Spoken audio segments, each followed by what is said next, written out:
ஓம் சகனா பவது சகனௌ புனக்து சக வீர்யங்கரவாவகை தேஜஸ்வினாவதீதமஸ்து மா வித்விஷாவகை.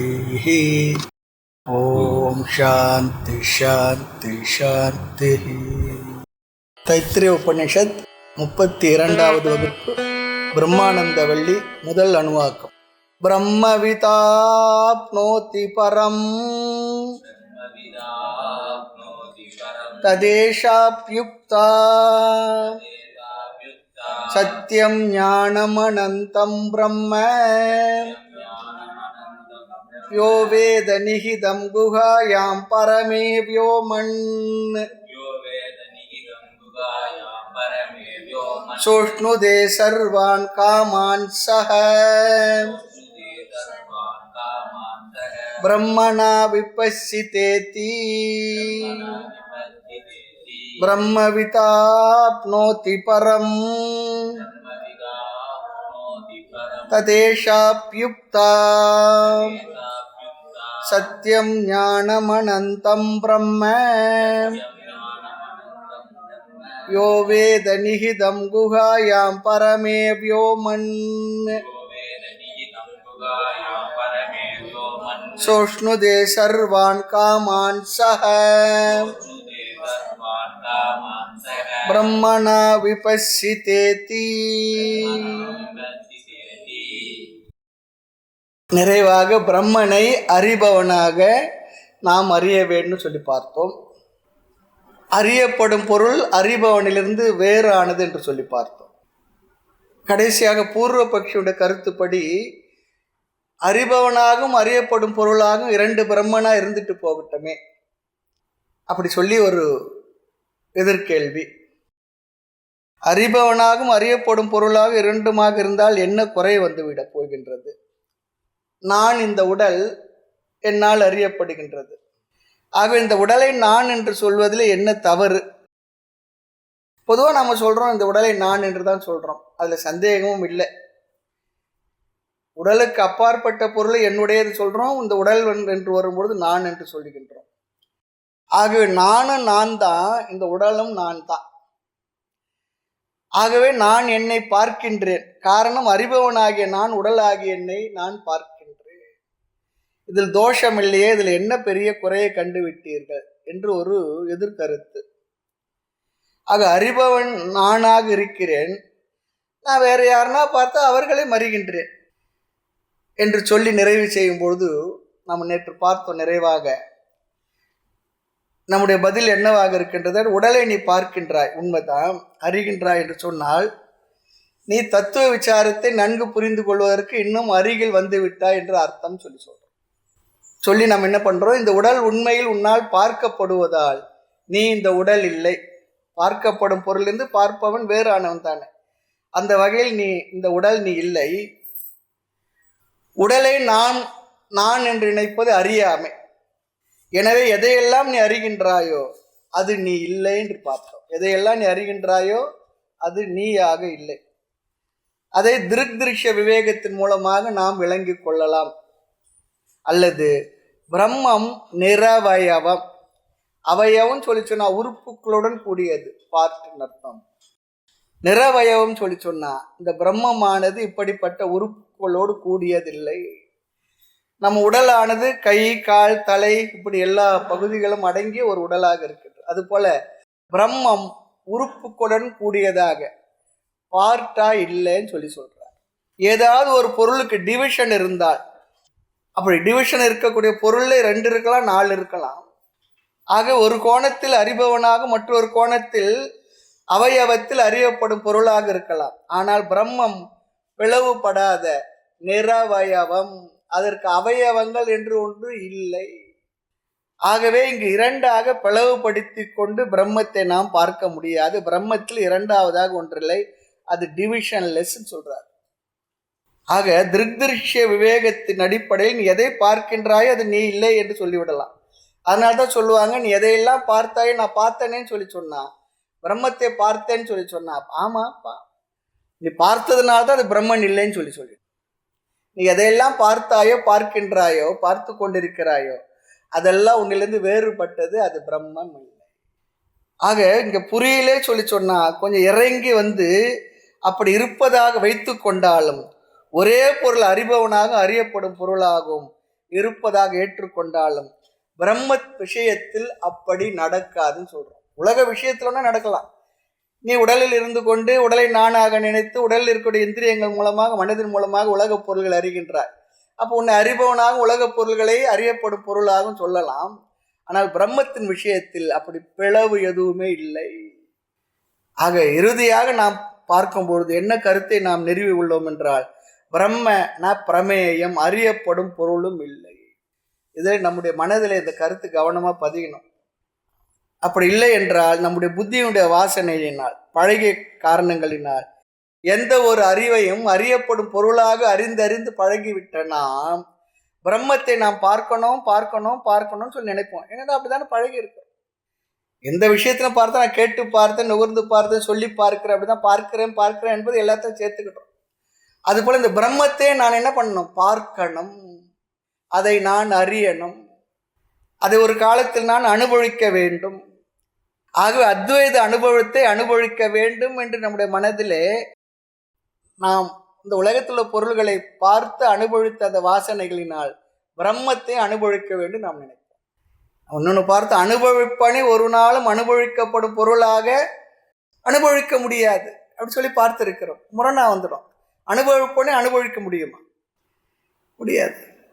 ஆக அத்வைத அனுபவம், அத்துவித அனுபவத்தை அனந்தமறை இன்னும் அறியமனி நித்தியத்தை நிராமயத்தை தன்னருளால் நினைவுக்குள்ளே வைத்து பார்ப்பவரை தானாக என்னால் வளர்த்து காக்கும் தன்மயமாம் ஆனந்த தெய்வம் தன்னை சொல்வார். தன்மயமாம் தானாகவே இருந்து கொண்டுள்ள அந்த பொருளை அனுபவிக்க வேண்டும் நினைக்கிறேன். காரணம், எல்லா பொருள்களையும் நாம் பார்த்து கேட்டு நுகர்ந்து சுவைத்து அனுபவிப்பதால் அந்த பிரம்மத்தை அனுபவிக்கணும்னு சொல்லி நினைச்சேன். அது முடியாது என்பது நமக்கு புரிய வைக்கிறதுக்காக சாஸ்திரம் ரொம்ப மெனக்கெடுது. காரணம், இந்த எதிர்பார்ப்பு இருக்கின்ற வரையிலும் நாம் இந்த பிரம்மத்தை நாம் பார்க்கவே முடியாது. ஏனென்றால் பார்ப்பவனாக இருப்பவன் சொரூபமாக அது இருப்பதால், யார் ஒருவன் பார்க்கணும் சொல்றானே அவனே அதுவாக இருப்பதால் அவனே அவன் பார்க்க முடியுமான்னு முடியாது. நம்ம முதுகே நாம் பார்த்ததில்லை, எந்த காலத்துக்கும் பறந்தது கூட இருக்கிறது. ஆக அறிபவனை விட்டு அறியப்படும் பொருளாக பிரம்மத்தை தேடிக்கொண்டிருந்தால் அந்த பிரம்மத்தை எப்படி கண்டு கொள்வதுன்னு கேட்கிறார். முடியாது, அசம்பவா. இது எப்படி இருக்குன்னா, 10வது மனிதனை எப்போ கிடைப்பான்? 10வது ஆளு எதுவரை தேடுகின்றானோ அதுவரை அவனாக இருந்து கொண்டு அவனை தான் அவன் தேடுறான். அவனாக இருந்து கொண்டு அவனையே அவன் தேடிக்கிட்டு இருக்கிறான். கிடைக்குமா? ரொம்ப தூரம் போயிட்டே இருந்தானா, களைச்சி அப்படி விறுவிறுத்து கிறுகிறுத்து நிற்கிறான். அப்போ ஒருத்தர் வர்றாரு, எங்கப்பா என்ன தேடிக்கிட்டு போற, என்ன வேணும் உனக்கு? இல்லை, நான் பூமாதேவி தேடிக்கிட்டு போறேன். பூமாதேவி தேடிக்கிட்டு போறாராம். நீ எது மேலே இப்ப நிற்கிற? அதுதான் பூமாதேவி. அதை தேடிட்ட எவ்வளோ தூரம் வந்த? தேடுபவனே நீ தான். நீ தேடப்படும் பொருளாக உன்னை கருதி கொண்டிருக்கின்றார். அப்படி தேடும் வரை என்ன கிடைக்காது. எங்கெல்லாம் தேடுவதோ என்னுட்கலந்தா யானறியாதிருந்தாய் தாய்மனர் சொல்றார். தன்னை ஒருவர் கறிவறிதா தானே தானா எங்கும் நிறைந்து இருப்பது சொல்றார். ஆக அந்த தேடுகின்ற 10வது ஆள் தான் என்று உணரும் வரை 10வது மனிதன் கிடைக்கவே மாட்டான். ஒரு ஆள் வந்து பார்த்து சொல்றார், எத்தனை பேர்ப்பா, என்ன ஆச்சுன்னா, நாங்கள் 10 பேர் வந்தோம், இப்போ என்ன ஆச்சு? ஆற்ற கடந்து வந்தோம். கடந்து வந்த ஒரு பாடு எண்ணினோம், கரெக்டாக இருக்கமான்னு சொல்லி சொன்னான். இல்லை, 9 ஆள் தான் இருக்குது, 10வது ஆள் எங்கே போனான்னு தெரியல. அழறான். சரி, உனக்கு கணக்கு ரொம்ப வீக்குடா, நீ நில்லு, நான் தேடுறேன். 10 பேரும் தேடுனா 9 பேர் தான் இருந்தாங்க. பெரியவர் புரிஞ்சுக்கிட்டார். அவர் சொன்னார், நான் ஒன்றுன்னு சொல்கிறேன், நான் சொல்லும்போது ஒன்றுன்னு ஒரு ஆள் போய் நில்லு, 2 3. அவர் 10வது ஆள் அங்கே வந்து நின்றுட்டார், 10ன்னு சொல்லிட்டு. இப்போ இந்த 10வது ஆளை அவர் ஆற்றுல முங்கி தேடி கொண்டு வந்து கொடுத்தார். அவர் எங்கன்னா இருந்து அங்கேயே அந்த ஆள் இருந்தாரா? 10 பேரும் தேடி 10வது ஆள் கிடைக்கலையே. 10 பேரும் தேடி 10வது ஆள் கிடைக்கலையே. அப்போ என்ன ஆகிவிட்டது என்றால், தன்னை விட்டு மீதி எல்லாரும் தேடி 9 தான் இருக்குன்னு சொன்னான். 10 பேர் அந்த தப்பு தான் பண்ணாங்க. அவர் 10வது ஆளை தேடி எங்கே கண்டுபிடிச்சாங்க? தேடோனா தேவனை தேடி என்னுள்ளே கண்டு கொண்டேன்னு சொன்னாங்க. நானே அதுவாக தெரிந்து கொண்டேன், புரிந்து கொண்டேன். அப்ப தேடப்படுபவனே தேடிக்கொண்டிருக்கிறான். அப்ப தேடப்படுபவன் தான் தேடுகின்ற ஆளா இருக்கிறான் என்பதை புரிய வைப்பதற்கு அங்க ஒரு ஆள் தேவை இருக்கு. அது போல சாஸ்திரமானது அந்த 10வது ஆள் நீ தான் அந்த பிரம்மம், நீதான் அதுவாக இருக்கின்றார். ஆக அவனாக உணர்கின்றவரை அந்த 10வது ஆளை அவன் அடைய மாட்டான். அங்க 10வது ஆளை அடைஞ்சாங்களா அறிந்தாங்களான்னு அடுத்த கேள்வி என்ன சொல்லுவோம்? அங்கேயே தானே இருந்தார். அந்த 10வது ஆள் நான் தான் என்று அறிந்தான், உணர்ந்தான். ஆகவே இந்த பிரம்மமானது அறியப்படும் பொருள் இல்லை. அந்த பிரம்மன் என்பதை புரிய வைக்க ஒரு வார்த்தையை சொன்னோம். அறிபவன் பிரமாதா என்று இங்க ஒரு வார்த்தையை சொல்லி இருக்கின்றோம். பிரமாதா பிரம்மன் என்று சொல்லிவிட்டு இவ்வளவு தூரம் அழகா டெவலப் பண்ணி வந்த பிற்பாடு ஒரு 3-4 வகுப்பாக இந்த முதல் அணுவாக்கத்துல பிரம்மானந்த வெளியில சொன்ன பிறகு இதை சொல்லி முடித்த உடனே இப்ப பேசின விஷயத்தை அஸ்திவாரத்தை அசைக்கின்றார் போல அடுத்த ஒரு விசாரத்தை ஆரம்பித்து விடுகின்றார் குருநாதர். அதோட விடலை. ஏனென்றால் பிரம்மன் உண்மையில் பிரமாதாவா அறிபவனா? அடுத்த கேள்வி கேட்டுடுறோம். உண்மையில் பிரம்மன் அறிபவனா பிரமாதாவா? முதல்ல ஏற்றுக்கொண்டோம் என்னவென்று, பிரம்மன் பிரமாதா. படிப்படியாக தான் நமக்கு சொல்லி கொடுக்கிறது. ஆக இங்க பிரம்மன் பிரமாதா அல்லது அறிபவன் என்று சொல்லிவிட்டோம். இனி அடுத்த கேள்வி, அந்த பிரம்மன் உண்மையில் அறிபவனா? என்ன சாமி இப்பதானே நீங்க சொன்னீங்க, நீங்க தானே சொன்னீங்க அறிபவனாக அறிந்து கொள் சொல்லிட்டு, அப்புறம் நீங்களே கேள்வி கேட்டு என்ன பண்றது? அறிபவன் என்று சொல்லி விட்டாலும் கூட இங்கு குறை வரும், தோஷம் வரும். சொல்லுங்க, யாருன்னா ஜோசியர்கிட்ட போய் செவ்வாய் தோஷமா அந்த தோஷமா நீக்கிட்டு வந்துடலாம் பரிகாரம் பண்ணிட்டு. அப்படியும் இல்லை. அறிபவன் ஞாதா அல்லது பிரமாதா என்றெல்லாம் பெயர் சொன்னா இங்க அறியப்படுகின்ற பொருள் மாற மாற அறிபவனில் என்ன வருகின்றது? மாற்றம் வந்து கொண்டே இருக்கும். பொருள்கள் மாற மாற அறிபவனிலும் மாற்றம் வந்து கொண்டே இருக்கும். ஆனா பிரம்மனை பத்தி என்ன சொல்லியிருக்கோம்? நிர்விகாரி, நிர்விகாரம், மாறாததுன்னு சொல்லியிருக்கோம். அப்ப அறிபவன் சொன்னா அறியப்படும் பொருள் மாற மாற அறிபவனில் மாற்றம் வந்துகிட்டே இருக்குமே. அப்படி மாற்றம் வந்தாதான் நம்ம அறிதல் என்பது நிகழும். ஆக அறிபவன் மனதில் ஒரு விதமான மாற்றத்தை உண்டு செய்து அறியப்படும் பொருள் வந்து செல்ல செல்ல இவனுடைய மனதிலும் மாற்றம் வந்து கொண்டே இருக்கும். வகுப்பு இருக்கு அல்லது சொற்பொழி கேட்டுக்கிட்டு இருக்கோம். ஒருத்தர் சொல்ல சொல்ல கேட்க கேட்க என்ன ஆகின்ற நம்முடைய மனதில் அந்த அறிவானது அந்த மனதில் சலனம் இருந்து கொண்டே இருந்தால் தான் அடுத்த கருத்துக்கள் அப்படியே தெரிஞ்சுக்கிட்டே இருக்கும். அப்படியே கான்ஸ்டண்ட்டாக நின்றுட்டுன்னு வச்சுக்கல என்ன ஆகும்? ஒன்று தூங்க போயிட்டுன்னு அர்த்தம். இல்லைன்னா நாளைக்கு வராது, கிரகணம் நடக்காது, அப்படியே நின்றுடுதுன்னா. சில நேரம் சொல்ல ஒன்றும் புரியல, அப்படியே நின்றுட்டேன், ஸ்டன் ஆயிட்டன்ற பாரு, அது போடலாம். அப்போ அறிவு வருதுன்னா அந்த அறிகின்றவன் இடத்துல மாற்றங்கள் நிகழ்ந்து கொண்டே சலனம் இருந்து கொண்டே இருந்தால் தான் அறிவு, அந்த எண்ணத்தில் அறிவு வந்துக்கிட்டே இருக்கும். நமக்கு எண்ணம் பிளைன் தாட்டு தான். அந்த தாட்டில் அதுக்குரிய ஆப்ஜெக்ட் விஷயம் வர வர இது இது இது இதுன்னு புரிந்து கொண்டே வர வர அங்கே நடக்கின்ற செயல் என்ன? விகாரங்கள் சேஞ்ச் ஆகிட்டே இருக்கு. ஆனால் பிரம்மனோ சேஞ்ச்லெஸ்ன்னு சொல்கிறோம், டிவிஷன்லெஸ் சொல்கிறோம், மாறாதவன்னு சொல்கிறோம். அப்போ அறிபவன் இடத்துல மாற்றங்கள் வருகின்றது. அறிவில் மாற்றம் வரும்பொழுது முந்தைய எனக்கு தெரியும், இப்போ தெரியல, மாற்றம் தானே. இப்போ முந்தி தெரிஞ்சதை இப்போ நான் மறந்து போயிட்டேன், அது ஒரு மாற்றம் தானே.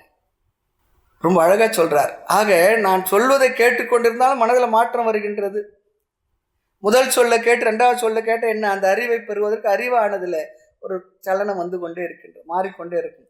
ஆக பிரம்மன் பிரமாதா என்று சொல்வதிலும் ஒரு தோஷம், குறை இருக்கின்றது, விகாரம் வருகின்றது. பிரம்மன் நிர்விகாரின் லட்சணம் வேற கொடுத்துட்டோம். இங்கே தான் நாம் இதற்கு அடுத்த ஸ்டெப்புக்கு போக வேண்டும். ஃபைனலாக நம்ம புரிய வைக்க போகின்ற இடம் இதுதான். நல்லா அழகாக கொண்டு போகிறது.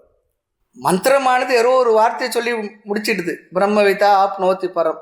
அந்த பிரம்மத்தை அறிபவன் பிரம்மம் ஆகின்றான், மேலானது அடைகின்றான், அது மோட்சத்தை அடைகின்றான், அவ்வளோதான் சொல்லியிருக்கு. இதுக்கு பெரியவங்க கொடுத்துருக்க விளக்கத்தை பார்த்தோம்னா படிப்படியாக ரொம்ப அழகாக கொண்டு போகிறாங்க.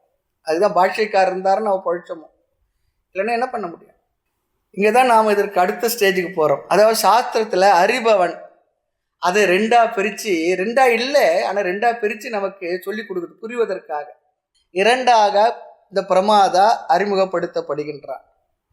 இதுவரை பிரமாதா என்பது பொதுவாக பார்த்தோம். முதலில் ஞாதா அல்லது பிரமாதா யார் என்றால் நம்முடைய புத்தி அல்லது அந்த கரணம் தான் முதலில் அறிபவன். நம்முடைய புத்தி தான் எண்ணங்களின் துணை கொண்டு பொருள்களை அறிந்து கொண்டே இருக்கின்றது இந்திரியங்கள் மூலமாக. இந்திரியங்கள் வெளியே சென்று அந்த பொருள்களை வியாபித்து அந்த வடிவத்தை பார்த்து இது இந்த பொருள் என்ற அறிவை மனதிற்கு தருகின்றது. புத்தி அதை புரிந்து கொள்கின்றது.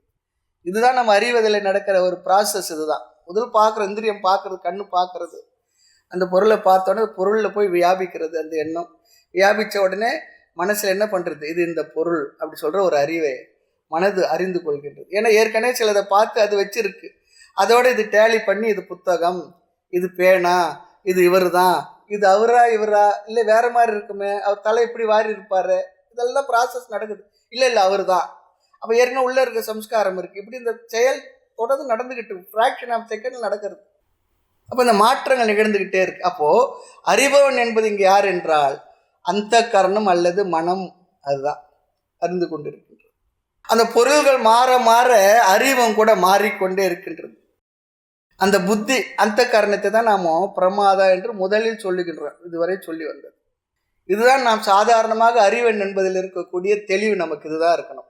அறிபவன் என்பது அந்த கரணத்தின் மூலமாக உலக பொருள்களை அறிந்து கொண்டிருப்பவன், அவனே அறிபவன். அவ்வளோதான். இது சாதாரணமாக எல்லாருக்கும் தெரிகின்ற விஷயம். நம்ம தெரியலனாலும் இன்னைக்கு தெரிஞ்சுக்கணும். எனவே அறிதல் என்றால் புத்தியின் துணை கொண்டு புத்தியில் ஏற்படும் விவகாரத்தினால் பொருள்களை அறிதல், ஞானத்தை அடைதல். அடுத்து சாஸ்திரமானது இன்னொரு பிரமாதாவை அறிமுகப்படுத்துகின்றது. இதுவரைக்கும் நம்ம கேள்விப்பட்டிருக்க மாட்டோம். அதாவது சாஸ்திரப்படி புத்தியும் ஜடம்தான். காரணம், பஞ்சபூதங்கள் ஜடம் சொல்லும்பொழுது சூக்ஷ்ம பஞ்சபூதத்தினால் ஏற்பட்ட மனம், புத்தி, சித்த, அகங்காரம் இதெல்லாம் என்ன, அதுவும் ஜடமே. பிறகு அதற்கு அந்த புத்தி ஜடமான அந்த புத்தியில் எண்ணம் இருக்கின்றது. அந்த எண்ணத்தை பிரகாசப்படுத்துகின்ற ஒரு பொருள் நம்முள் இருக்கின்றது. அதுதான் என்ன பண்றது, அதனுடைய பிரகாசத்தினால் இந்த புத்தி அல்லது மனமானது பிரகாசமாகின்றது, பிரகாசப்படுத்தப்படுகின்றது, ரிஃப்ளெக்ட் ஆகிறது. இப்போ வெளிச்சம் இருக்கு, வெளிச்சத்துக்குள்ள இருக்க பொருள்கள்லாம் என்ன நன்கு பிரகாசமா தெரிகின்றது. அதுபோல இந்த பொருள்களை எல்லாம் அறிகின்ற எண்ணத்தையே ஒரு பொருள் உள்ளிருந்து பிரகாசப்படுத்தி கொண்டிருக்கின்றது.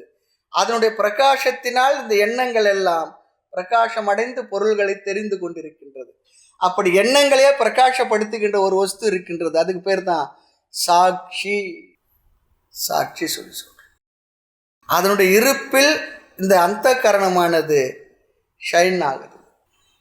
அதனால் இந்த உலக விவகார விஷயங்கள் எல்லாம் அந்த கரணமானது, புத்தியானது, மனதானது இந்திரியங்கள் மூலமாக அறிந்து கொண்டுள்ளது. ஆக ஒரு பொருளை பற்றிய அறிவு வருவதை, அப்படி அறிபவனை அறிபவன் அல்லது பிரமாதா சொல்றோம்.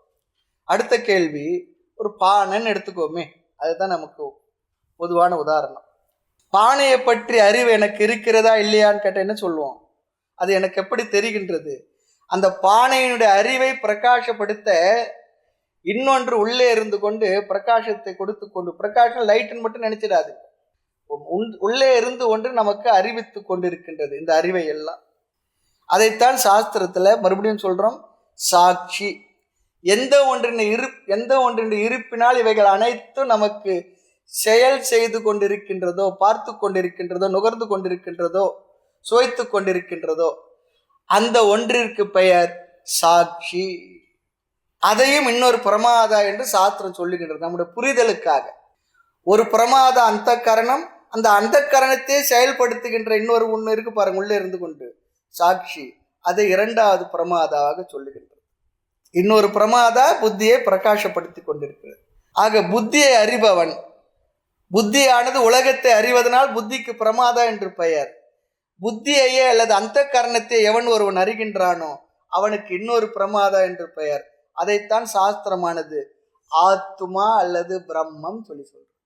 மெதுவா புரிஞ்சுக்கலாம். இப்படிதான் ரொம்ப அழகா முயற்சி பண்றாங்க, இது எப்படியாவது புரிய வச்சிடணும். ஆக பிரமாதா சொல்லி சொன்ன அறியப்படும் பொருளையும் காட்ட வேண்டும். ஒன்றே நாம் அறியவில்லைன்னு வச்சுக்கோமே, சில நேரத்தில் ஒன்றே அறியலை சொல்லி சொன்னா அப்போ அங்கே அறிபவனை எப்படி நாம் சொல்ல முடியும்? ஆக புத்தியானது பிரமாதா, அதற்கு பிரமேயமாக இருப்பது இந்த உலகம், பிரபஞ்சம். ஆத்மா பிரமாதா, இந்த ஆத்மாவுடைய பிரகாசத்தினால் அறியப்படுகின்ற பிரமேயம் எதுவென்றால் புத்தி.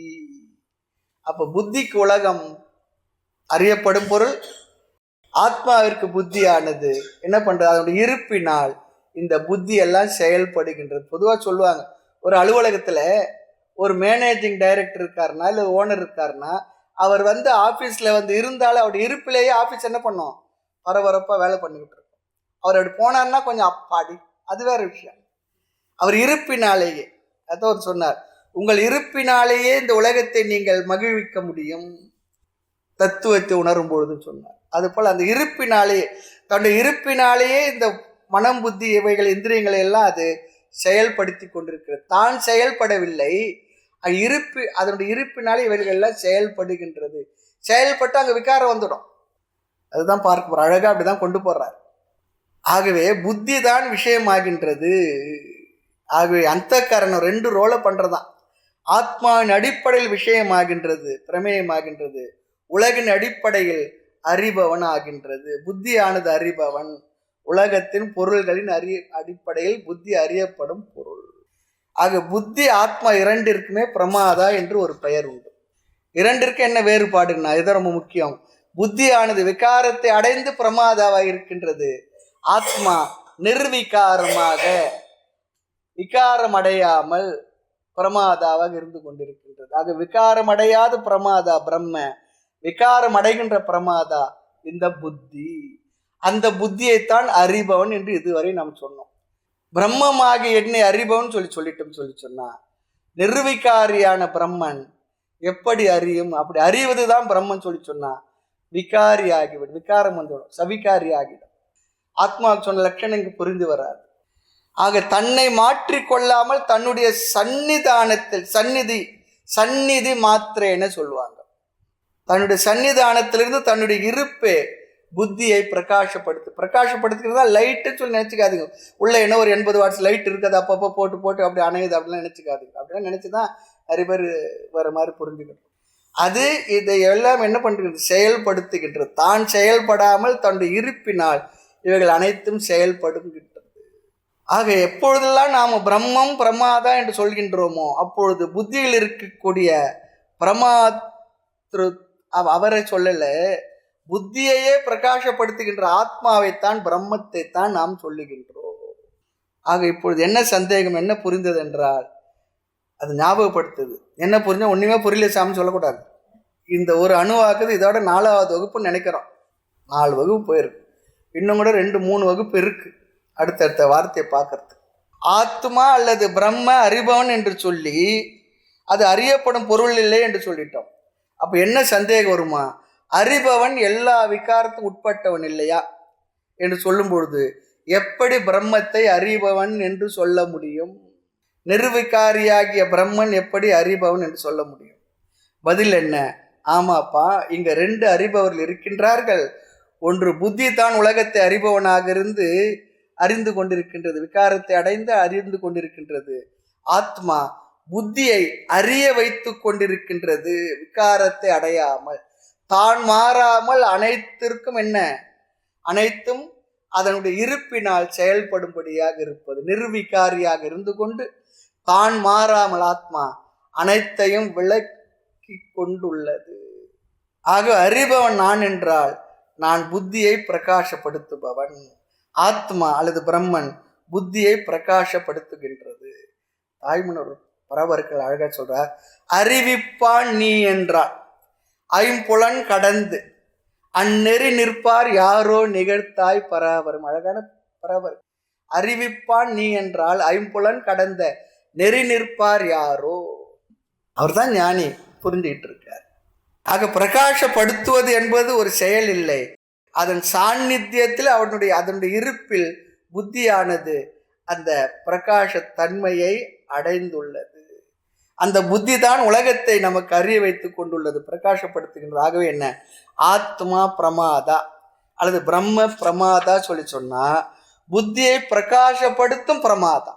புத்தியானது மாற்றத்தை அடைந்து உலகத்தை பிரகாசப்படுத்தும் பிரமாதா. இந்த 2வது பிரமாதாவாக உள்ள நாம் புத்தியை பிரகாசப்படுத்துகின்ற பிரமாதாவை பிரம்ம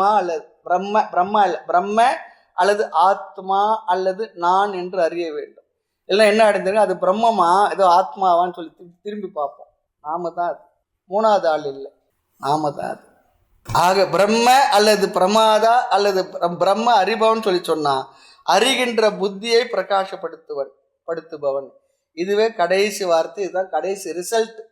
ஒரு கணக்கை போட்டு அப்படி இப்படி வழியெல்லாம் போட்டு கடைசி என்ன ஃபைனல் ரிசல்ட் இதுதான்பா, இதுதான் ரிசல்ட். ஆத்மாவாகிய என்னை பிரமாதா என்று சொல்லும் பொழுது எல்லா பிரமாதாவையும் பிரகாசப்படுத்துகின்ற நிர்விகாரியான பிரமாதா நான். கவனமாக புரிஞ்சுக்கணும். ஆக பிரம்மன் அறிபவன், பிரம்மனை அறிபவனாக புரிந்து கொள்ள வேண்டும் என்றால் உலகத்தை அறிகின்ற புத்தியை பிரகாசப்படுத்துவதாக புரிந்து கொள்ள வேண்டும். உலகத்தை அறிகின்ற புத்தியை அறிபவனாக, மாற்றமில்லாத சாட்சியாக அறிபவனாக நாம் புரிந்து கொள்ள வேண்டும்.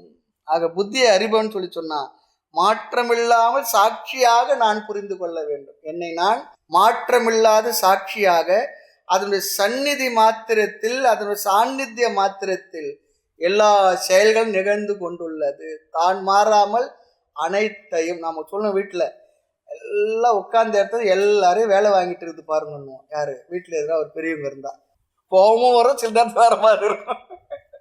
அது அசைவே அசையாதானே எல்லாத்தையும் ஒரு வேலை வாங்கிட்டு இருக்கோம். அது போல இல்லை, அது இருக்கு, அதோட இருப்பில் தான் எல்லாம் நடந்துகிட்டு இருக்கு. இல்லைன்னா அது நம்ம வீட்டில் இருக்கிற மாமியாரா நினைச்சுக்க போறோம் பிரம்மத்தை. நிர்விகாரமாக ஞான சொரூபமாக நாம் புரிந்து கொள்ள வேண்டும். இன்னும் உபநிஷத்து என்ன சொல்கின்றது? யோவேத நிகிதம் குகாயாம் பரமே வியோமன்.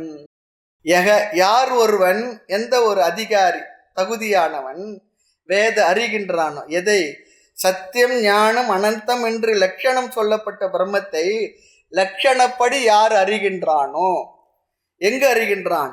நிகிதம் குகாயா. நிகிதம் சொல்லி சொன்னா ஸ்திதம் இருக்கின்றது, அதாவது சாட்சியாக மாறாமல் இருக்கின்றது. எங்காம்? குகாயா. குகா சொல்லி சொன்னா புத்தின்னு சொல்லி அர்த்தம். நம்முடைய அந்த கரணம், புத்திக்குள், நம்முடைய மனதிற்குள், தன்னுடைய அந்த கரணத்திற்குள் இருப்பதாக எவன் ஒருவன் அறிகின்றானோ, குகா சொல்லிச்சுன்னா குகைன்னு சொல்லி பேரு. சாதாரணம் நான் பார்க்குற குகை தான், சாதாரணமாக சிங்கம் புலிலாம் வசிக்கிற குகையை சொல்லுமோ அதுதான் அர்த்தம். இங்கே புத்தியை குறிக்கின்றது. ஏன் என்பதை பிறகு பார்க்கலாம். இங்க குகாயா சொல்லி சொன்னா இது 7வது வேற்றுமை. ஆமா, குகைக்குள் புத்திக்குள் இருப்பதாக அந்த பிரம்மத்தை எவன் அறிகின்றானோ, இனி அடுத்த 2 சொற்கள் இருக்கின்றது. அந்த புத்தி எதற்குள் இருக்கின்றது என்பதை காட்டுகின்றது. பரமே வியோமன். பரமே சொல்லி சொன்னா மேலான, வியோமன் சொல்லி சொன்னா வியோம்னி ஆகாசத்தில் சொல்லி அர்த்தம். ஆகாசத்தில், மேலான ஆகாசத்தில் இருக்கின்ற அந்த புத்தியில் அந்த பிரம்மத்தை யார் அறிகிறார்கள் என்பதுதான் இங்க அர்த்தம். சரி, இந்த புத்தி எந்த இடத்துல இருக்கு, அந்த புத்தியில் யார் அறிகிறார்கள் சொல்லி இதனுடைய அர்த்தம் என்ன? நாம் ஒவ்வொரு இந்திரியத்திற்கும் ஒரு பேர் சொல்றோம். சமஸ்கிருதத்தை சொல்லும்போது இந்திரியங்களுக்கெல்லாம் பொறி புலன் தமிழ்ல சொல்றோம் பாருங்க. அந்த பொறிகளுக்கு இங்கே கோலகம் சொல்லி அர்த்தம். பொறின்னு சொல்லி சொன்னா அரிசி பொறின்னு நினைச்சிடாதுங்க. சில நேரத்துல பொறியாளர் சொல்லுவாங்க, அவர் பொறியா வித்துக்கிட்டு இருக்காரு, இன்ஜினியர் தான் பொறியாளர் சொல்றாங்க. இங்கே அந்த பொறிகள் சொல்லி சொன்னா இந்திரியங்கள் இருக்கு பாருங்க, இந்த இந்திரிய சக்தி வெளிப்படுகின்ற ஸ்தானத்துக்கு பெயர் பொறி. அப்படின்னா சமஸ்கிருதத்துல கோலகம் சொல்லி சொல்றாங்க. இப்போ கண்ணு இருக்கு, பார்க்கின்ற சக்தி நமக்கு தெரியுமா? கண்ணு தான் தெரியுது. அதனால தான் பாருங்க, கண்ணு இருக்கிறவங்களுக்கெல்லாம் பார்க்கின்ற சக்தி இருக்குன்னு சொல்ல முடியாது, காது இருக்கிறவங்களுக்கெல்லாம் கேட்கின்ற சக்தி இருக்குன்னு சொல்ல முடியாது. அந்த சக்தி எப்பொழுதும் நமக்கு கண்ணுக்கு தெரிவதில்லை, அந்த பொறிகள் தான் நமக்கு தெரிந்து கொண்டு இருக்கின்றது. இது நாம் இந்திரியம் என்ற வார்த்தை பொதுவாக சொல்லிட்டு போறோம், இந்திரிய சக்தின்னு சொல்லி சொல்லணும் புலன்களுக்கு. ஆக காது கண் எதை பார்க்கின்றதோ அது, அந்த பார்க்கின்ற சக்தி, கேட்கின்ற சக்தி, நுகர்கின்ற சக்தி எந்த உறுப்பிலிருந்து வெளிப்படுகின்றதோ அதுக்கு பேர் கோலகம் சொல்லிப்பார். ஒவ்வொரு இந்திரியத்திற்கும் இருப்பிடமாக இருக்கின்றது ஒவ்வொரு அறிகின்ற அந்த தெரிவிக்கின்ற கருவியானது. அதே போல் மனதிற்கு இருப்பிடம் எது? பார்க்கின்ற சக்திக்கு இருப்பிடம் கோலகம் கண்ணு, கேட்கின்ற சக்திக்கு இருப்பிடம் காது, பேசுகின்ற சக்திக்கு இருப்பிடம் நாக்கு, சுவைக்கின்ற சக்திக்கு இருப்பிடம் நாக்கு. அப்படி இருக்கும் பொழுது மனதிற்கு இருப்பிடம் எது? இதை விஞ்ஞானிகள் இது வரைக்கும் கண்டுபிடிக்கல.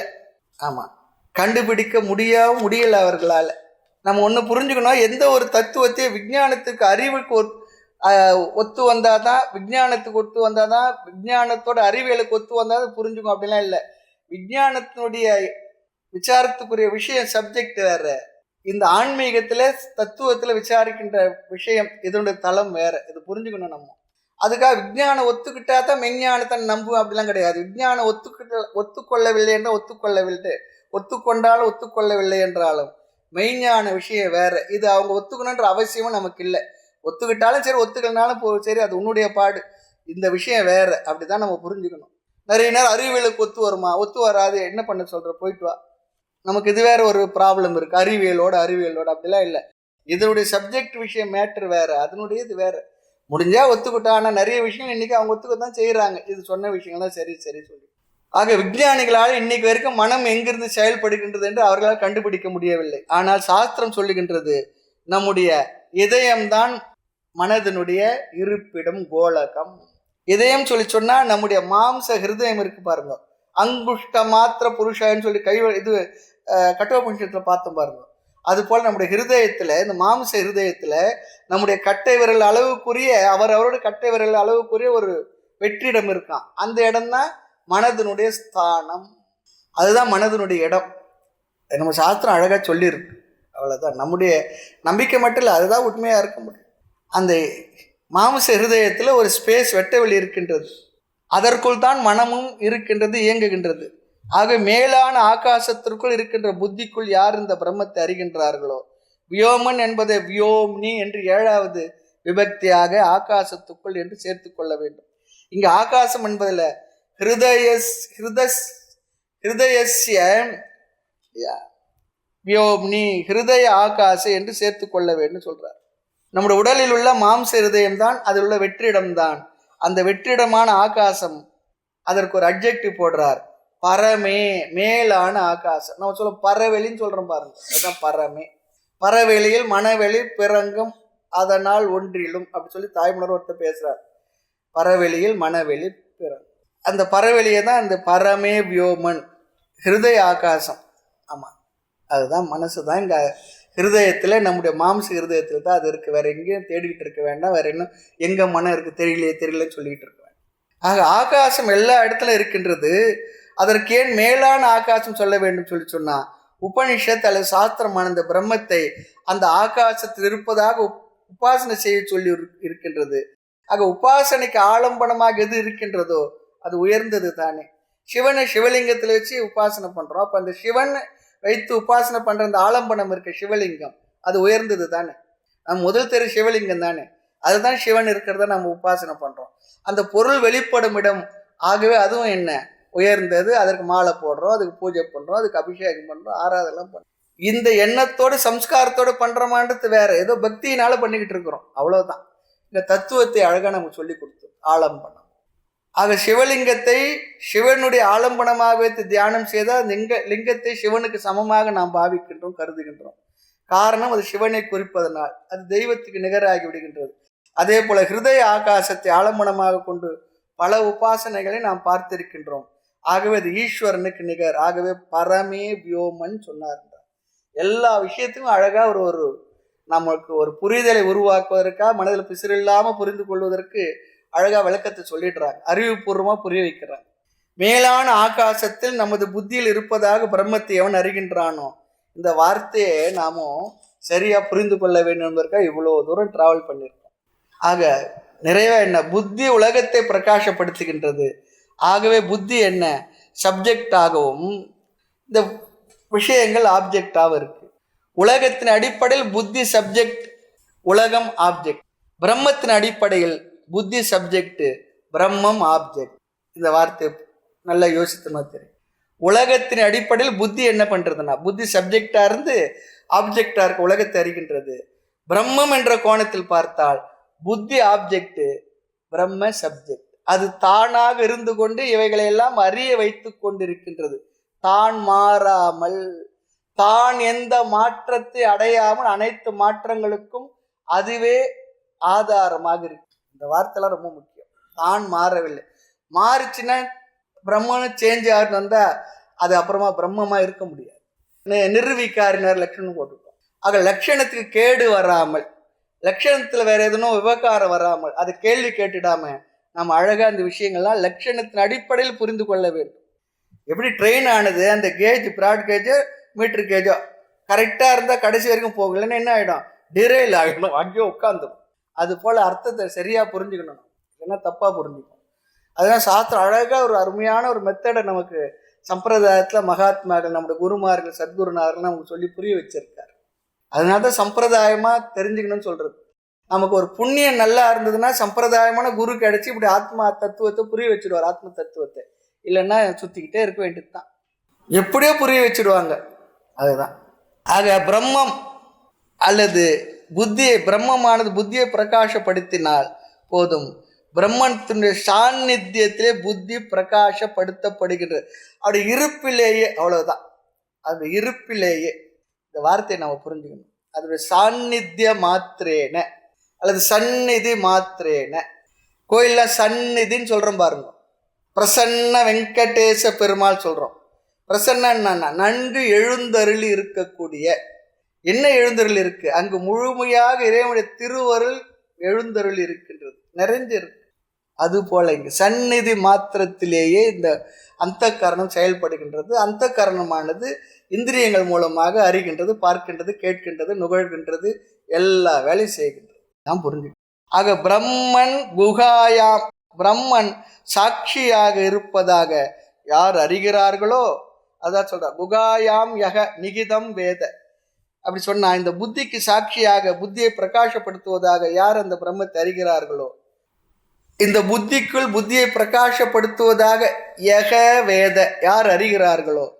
மேலும் இங்க என்னவா, புத்திக்கு குகை என்று பெயர் ஏன் வருகின்றது? ஆச்சாரிய ராஜசங்கர் சொல்றார், குகா என்ற வார்த்தை புத்தியை எப்படி குறிக்கின்றது, எப்படி குறிக்கும்? விடுறதில்ல பெரியவங்க, அதையும் சொல்லிடுவாங்க. இல்லைன்னா நம்ம எதெல்லாம் புரிஞ்சு அதை விட்டு சின்ன சின்ன விஷயங்கள்லாம் மனசுல வச்சுட்டு யோசித்துக்கிட்டாரு. அதுலயும் அதை தெளிவுபடுத்திடுறாங்க. பொதுவாக குகையில் தான் அந்த காலத்துல நிதிகளை எல்லாம், செல்வத்தை எல்லாம், பொக்கிஷத்தை எல்லாம் என்ன பண்ணுவாங்கன்னா சேர்த்து மறைச்சி வச்சிருப்பாங்க, யாருக்கும் தெரியாது. இந்த அலிபாபா 40 திருடர்கள் கேள்விப்பட்டீங்களா? சினிமா பார்த்தீங்களா? அது அப்படிதான் வச்சிருப்பான். நிறைய கொண்டு சேர்த்து வச்சிருப்பான், குகையில தான் இருக்கும். அது போலதான். ஆக இந்த குகை ஒரு பெரிய நிதியை மறைத்து வச்சிருக்கான், அது மறைத்து வைக்க பயன்பட்டு இருக்கான் இந்த குகையெல்லாம். அது போல இந்த புத்தியில் மேலான அந்த பிரம்மமானது மறைத்து வைக்கப்பட்டுள்ளது. அதனால் புத்திக்கு குகா என்று பெயர் வந்ததுன்னு சொல்லிடுறார் ஆச்சாரியர். அது மட்டும் இல்ல, இந்த போகமும் புத்தியில் தான் இருக்கின்றது. ஒருவன் நன்றாக சம்பாதித்து போகமாக வாழ வேண்டாம், புத்தி இது நல்லா வேலை செய்யணும். போக அபவர்க்காக இல்லையா, போகம் அல்லது மோட்சம், இதுதான் வாழ்க்கையில் நாம் அடைய வேண்டிய விஷயங்கள், புருஷார்த்தம். அறியாமல் இருக்கும் வரையில் போகம், வைராகியம் வந்த ஒருபாடு மோட்சம். ஆகவே போக அபவர்க்கம் புருஷார்த்தம். ரொம்ப அழகா சொல்றார். நிகூடமஸ்யா, இதுல எந்த 2 மறைக்க வைக்கப்பட்டுள்ளதோ, எத் அதீனா, எதனுடைய அனுகிரகத்தினால் இவை 2ம் கிடைக்குமோ அது புத்தி அல்லது நம்முடைய அந்த கரணம். நாம் வாழ்க்கையில் எவ்வளவு தூரம் முன்னேறி இருக்கிறோம் என்பது நம்முடைய புத்தியை எந்த அளவிற்கு எவ்வளவு தூரம் பயன்படுத்தி இருக்கிறோமோ அதை பொறுத்து தான் அமைகின்றது. அதுபோல இந்த ஞானமும் நம்முடைய புத்தியிலிருந்து தான் நமக்கு வருகின்றது, கிடைக்கின்றது. புத்தியில் தான் இதை நாம் வைத்துள்ளோம். ஆகவே புத்தியானது வைக்கப்பட்டுள்ள இடமாகிய இந்த ஆகாசத்தையும் அல்லது நம்முடைய இருதய மாமிச இருதயத்தையும் குகை என்று சொல்லுகின்றார். குகை சொல்றது அர்த்தம். நிதியை எப்படி சேர்த்து வைப்போமோ அது போல ஞானம் என்ற நிதியையும் கூட எங்கு அறிந்து கொள்கின்றோம்? மனதில், புத்தியில். அந்த புத்தி உள்ள இடம் எது? மனம் இருக்கின்ற இடம் எது? நம்முடைய ஹிருதய ஆகாசம். அதை குகை என்று சொல்லி விடுகின்றார்கள். அதுதான் குகாயா. இப்ப புரியுதா பாருங்க. ஆக நம்முடைய புருஷார்த்தம் நம்முடைய புத்தியில் இருக்கின்ற காரணத்தினால் புத்தியில் மறைத்து வைக்கப்பட்டிருக்கின்ற காரணத்தினால் அதை நாம் வெளிப்படுத்த வேண்டும். புத்தியை கொண்டு போய் எப்படில போட்டுறக்கூடாது. ஆக நம்முடைய கடமை புரிந்து கொள்வது. ஆக புத்திக்கு குகா என்று பெயர். ஆக பிரம்மன் புத்திக்குள் இருக்கின்றது என்று இது இன்னொன்று இருக்கு, இன்னொரு கிளாரிபிகேஷன். பிரம்மன் புத்திக்குள் இருக்கின்றது. ஏதோ குகை, அதுக்குள்ள புத்தி இருக்கு, அந்த புத்திக்குள்ள பிரம்மன் இருக்கு, அப்படி புரிஞ்சக்கூடாது. புத்தியை பிரகாசப்படுத்துகின்றது. அங்கேயும் தப்பா புரிஞ்சக்கூடாது. ரொம்ப கேர்ஃபுல்லா பெரியவங்க நமக்கு உபதேசம் பண்றாங்க. புத்தியை பிரகாசப்படுத்துவதால் புத்தியை அறிபவனாக கூறுகின்றோம். உள்ளத்தினுள்ளே ஒளித்தென்னை ஆட்டுகின்ற கள்ள கருணையினால் காணும் தரமாமோ தாய்மன்னர் சொல்றார். ஆக உண்மையில் பிரம்மன் அறிபவனாக இல்லை, பிரம்மன் பிரகாசப்படுத்துபவன். புத்தி உலகை அறிகின்றது. ஆக நம்முடைய அனுபவத்தில் எப்பொழுதெல்லாம் நான் அறிகிறேன் சொல்லுகின்றோமோ அப்பொழுதெல்லாம் நாம் நம்முடைய புத்தியை அந்த கரணத்தை தான் சொல்லுகின்றோம் என்று இனியாவது புரிந்து கொண்ட அந்த அறிவோடு அறிகின்றேன் பார்க்கின்றேன் என்பதை மனதில் வச்சுக்கணும்.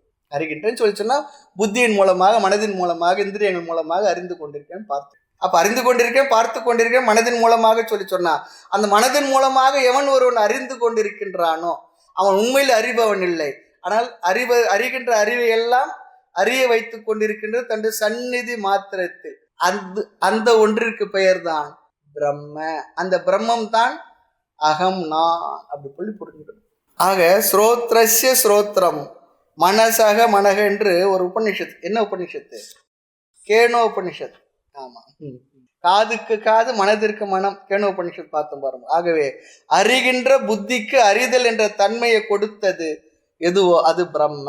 ஆகவே லட்சணையாக அங்கேயும் அறிதல் என்பது நடக்கின்றது. ஆனால் உண்மையில் பிரம்மன் அறிபவனும் இல்லை, இன்னொரு கோணத்துல அறியாதவனும் இல்லை.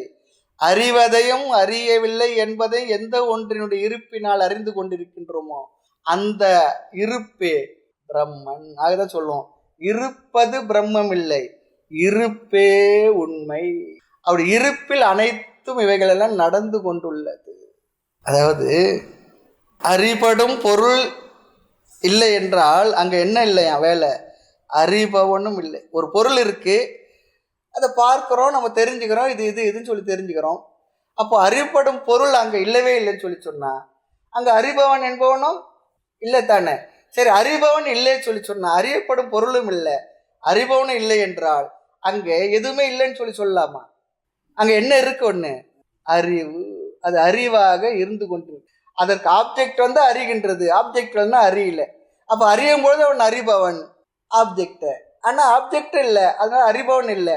அதில் ஒண்ணுமே இல்லாத இல்லை, அறிவு என்ற ஒன்று இருந்து கொண்டு அந்த அறிவாக நான் சொல்றது கூட ஆள் இல்லை, நான் இருக்கிறேன்னு சொல்றது ஆள் இல்லை, அவ்வளவுதான். இப்போ இந்த வெளிச்சம் இருக்கு, இதுக்குள்ள எல்லாம் வருது, எல்லா பொருளும் போயாச்சு. அப்போ இங்க என்ன இருக்கு? ஒண்ணும் இல்லைன்னு சொல்லி சொன்னா இங்க என்ன? வெளிச்சம் இருந்து கொண்டு இருக்கு. அது எதனா பண்ணுதா? இல்லை, அது எதுவும் பண்ணல. அது போல ஒரு உதாரணத்துக்காக, உதாரணம் எப்பவுமே ஏகதேசம் தான். அது போல இந்த ஆத்மாவுடைய இருப்பினால் இவை அனைத்தும் இருந்து கொண்டு செயல்பட்டு கொண்டிருக்கின்றது. தான் மாறாமல் அனைத்தையும் செயல்படுத்தி கொண்டுள்ளது. ஆக அங்கு அறிவு மட்டுமாக, அறிவாக மட்டும் இருக்கின்றது. அறிவாய் இருந்திடம் நாத ஒளி காட்டியே அமிர்த பிரவாக சித்தி அருளினை தாய்மன்னர் சொல்றார். குறிதான் அளித்தனே நல் மரவுரிக்குள் அந்தன கோலமாய் அஜபா நலம் காட்டினேன் தாய்மன்னர் சொல்றார். அறிவாய் இருந்திடும். அங்க அறிவு மட்டும் இருக்கு, அங்க அறிபவன் இல்லை, அறிபடும் பொருளும் இல்லை. இதே சந்தேகம் தெளிதல் படலத்துல 67வது பாடல் கைவல்லி நாணயத்துல ரொம்ப அழகான வரி இருக்காங்க, எடுத்து பார்த்தீங்கன்னா தெரியும். அறிபடும் பொருள் நீ அல்லை, அறிபடா பொருள் நீ அல்லை, அறிபடும் பொருள் ஆகும் உன்னை அனுபவித்து அறிவாய் நீயே. இந்த வார்த்தையை மறுபடியும் பார்த்துட்டு வந்து கேளு. நீ அறிபடுற பொருளும் இல்லை, அறிபடா பொருளும் இல்லை. ஆமா, நீ என்னன்னா நீ தான் அதுவா இருக்கிறாய், அதை நீ நன்கு உணர்ந்து பார்த்துக்கொள், தெரிந்து கொள் சொல். அறிபடும் பொருள் நீ இல்லை, அறியப்படும் பொருள் நீ இல்லை. நான் அறியவே இல்லைன்னா அறியப்படாத பொருள் நீ இல்லை. ஆமா, அறிபொருள் ஆகும், அறிவாக மட்டுமே ஆகியிருக்கின்ற அதுவே நீ என்று நன்கு உணர்ந்து அறிந்து கொள்வாயாக. அனுபவித்து அறிவாயின்னா அது மறுபடியும் அனுபவம் ஆயிட்டு அனுபவிக்கப்படும் பொருள் அப்படி வந்துடும். அதை நீ தெரிந்து கொள், புரிந்து கொள், உணர்ந்து கொள், அவ்வளவுதான். அறிவாய் நீயே. சந்தேகம் தெளிதல் படலத்து 67வது பாடல் கைவல்லி நாவனை தான். ஆக புத்திக்கு அறிதல் என்ற ஸ்டேட்டஸ் பிரம்மத்தினால் வந்ததனால் கடைசியில் அறிதல் அங்குதான் போகின்றது. புத்தியோடு பிரம்மத்தை பார்த்தால் பிரம்மன் அறிபவர், அனைத்தையும் அறிபவர். புத்தியை நீக்கி பார்த்தால் பிரம்மன் நிர்விகாரமானவர். அந்த நிர்விகாரமான பிரம்மத்தை தான் சத்தியம், ஞானம், அனந்தம், பிரம்ம என்று சொல்லப்படுகின்றது. ஆகவே வேத யார் அறிகிறார்களோ, எங்கு என்றால் புத்தியில் நிகிதம் சாட்சியாக இருப்பதாக இதயத்தில் உள்ள ஆகாசத்தில் தன்னுடைய கோலகத்தில் இருக்கக்கூடிய புத்தியில் யார் அறிகின்றார்களோ, பரமே வியோமன், இந்த புத்திக்கு இது அட்ஜெக்ட் விசேஷனம், யார் அறிகிறார்களோ. அடுத்த வரி பாருங்க. இதுவரை 2 கேள்விக்கு விளக்கம் பார்த்திருக்கிறோம், 3 கேள்வி கேட்டோம். கிம் தத் பிரம்ம, அந்த பிரம்மம் என்றால் என்ன? கதம் தஸ்ய வேதனம், அதை எப்படி அறிவது? கிம் தத் பலம் பிராப்தி நாம. அந்த பிரம்மம் என்றால் என்ன, அது எப்படி அறிவது? நாம் இப்போ பார்த்துட்டோம், புத்தியில் நாம அறிந்து கொள்வது. அடுத்து கிம் தத் பல பிராப்தி நாம, பல பிராப்தி க, அந்த பலன் என்ன, அதோட பிரயோஜனம் என்ன, அவ்வளோதான். இந்த 3 கேள்வி வர காரணம் என்ன ஒரு கேட்டவங்களுக்கு தெரியணும். நான் கேட்கலன்னு சொல்லக்கூடாது. பிரம்மவிதா ஆப்னோத்தி பரம், பிரம்மத்தை அறிபவன் பரத்தை அடைகிறான். பிரம்மத்தை அறிபவன் மோட்சத்தை அடைகிறான். பிரம்மத்தை அறிபவன் பிரம்மமாகவே ஆகிறான். இதுதான் இது வந்து சூத்திர வாக்கியம். ஆமா, பிரம்மவிதா ஆப்னோத்தி பரம், இது சூத்திர வாக்கியம். அப்புறம் விருத்தி வாக்கியம் வியாக்கியானம்லாம் இருக்குன்னு சொல்லி பார்த்தோம். ஆகவே இங்க 3 கேள்வி வர காரணம் சூத்திர வாக்கியம். அதை தான் அந்த கேள்வியெல்லாம் கேட்டோம். பிரம்ம விதக ஆப்னோத்தி பரம், சுருக்கமாக சொன்னது பிரம்மவித், பிரம்மத்தை அறிபவன் பிரம்மத்தை அறிகிறான். இதுல என்ன பெருசானா, தன்னை பிரம்மமாக அறிகிறான்.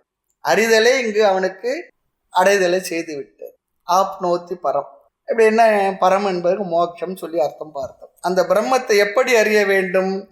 அந்த சைத்தன்யத்தை புத்திக்குள் சாட்சியாக அறிய வேண்டும்.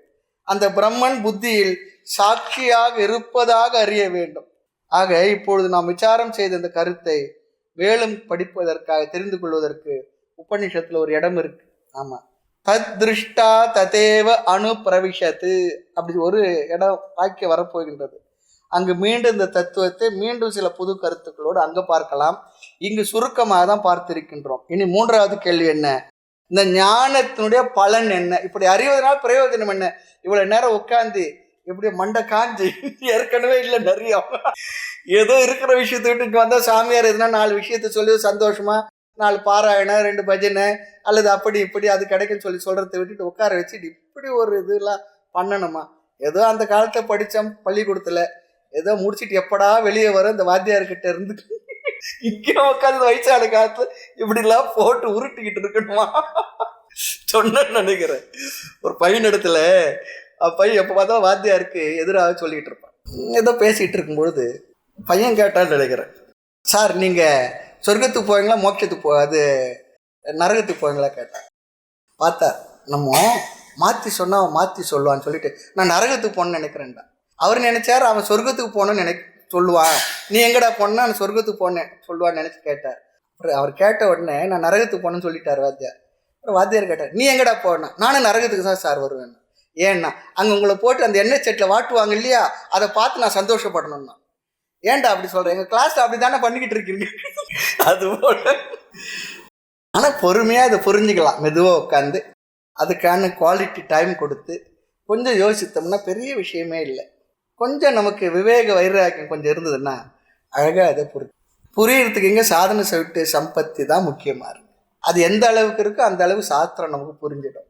ஆக 3வது கேள்வி, ஞானத்துடைய பலன் என்ன? பரம் ஆப்னோத்தி, ஞானத்துடைய பலன் பல பிராப்தி. பரம் என்றால் பிரம்மத்தை அறிந்தவன் பிரம்மத்தை அடைகிறான், அது பரத்தை அடைகின்றான். இதுதான் இங்கே பிரம்மத்தை அடைகிறான், அதுதான் பலன். அந்த பிரம்மத்தை தான் நம்ம சத்தியம் ஞானம் அனந்தம் பிரம்ம நாம் பார்த்திருக்கின்றோம். ஆக இங்கே பிரம்ம பிராப்தி என்றால் மோட்சம் பலன் என்றால் இங்கே ஒரு சந்தேகம் வரணுமா? அதற்கு கடைசி வரி சொல்லுகின்றது, சக அஷ்ணுதே சர்வான் காமான் சக. அதையும் விளக்கி சொல்லணும். பிரம்மத்தை அடையிறதால் தான் பலன் சொல்லி சொன்னா அந்த பலனை கொஞ்சம் விளக்கி சொல்லுங்களேன். பிரம்மனா விபச்சிதா, இது 3வது கேள்விக்கு பதில் தான் அது. ஆமாம், மோட்ச பலனுக்கு பதில். பிரம்ம ஞானத்தை அடைந்ததனுடைய பிரயோஜனத்தை சொல்லுகின்ற பலனை குறித்த வாக்கியம் இது. என்ன இங்கே தமிழில் சுருக்கமாக பார்த்தா பிரம்மத்தை அறிவதனால் வரக்கூடிய பலன் மன நிறைவு, அமைதி, ஆனந்தம், திருப்தி. இன்னொரு வார்த்தை சொன்னா நிம்மதி. எங்கே மனிதர்கள் இல்லையோ அங்கே எனக்கு ஓரிடம் வேண்டும். நிம்மதி. அங்கே யாரும் இல்லையே, நான் தானே இருக்கேன், நான் தான் இருக்கேன், நானே தான் இருக்கேன், நான் மட்டும்தான் இருக்கேன், வேறு யாருமே இல்லை. இல்லை சுவாமி இவ்வளோ இருக்கேன், எல்லாம் நான் தான் இருக்கேன், எல்லாம் நானாக தான் இருக்கேன். இங்கே நிம்மதினா இங்கே மனிதர்கள் இல்லையோ எல்லாவற்றையும் அதுவாக புரிந்து கொள்ளும்போது அங்கே கிடைக்கின்ற ஒரு நிறைவு, அமைதி, ஆனந்தம், திருப்தி, அதுக்கு பேர் தான் மோட்சம். அதுதான் பிரம்மத்தை அறிவதனால் வரக்கூடிய பலன். யார் ஒருவன் இவ்விதம் பிரம்மத்தை ஆத்மாவாக அறிகின்றானோ சக அவர்கள் யக வேத சக வேதனம். இவ்விதம் அறிதலின் பலன் இறுதியாக சொல்லப்படுகின்றது. உபனிஷத் மந்திரமானது இந்த பகுதியை விளக்குகின்றது. ஆப்னோத்தி பரம் என்று சொல்லினாள். மேலும் விஷயங்களை அடுத்த வகுப்பில் பார்க்கலாம். மூர்த்தி எல்லாம் வாழி, எங்கள் மௌன குரு வாழி, அருள் வார்த்தை என்றும் வாழி, அன்பர் வாழி, பராபரமே. ஓம் பூர்ணமத பூர்ணமிதம் பூர்ணாத் பூர்ணமுதச்யதே பூர்ணஸ்ய பூர்ணமாதாய பூர்ணமேவாவசிஷ்யதே. ஓம் சாந்தி சாந்தி சாந்தி. ஹரி ஓம். ஸ்ரீ குருப்யோ நமः. ஹரி ஓம்.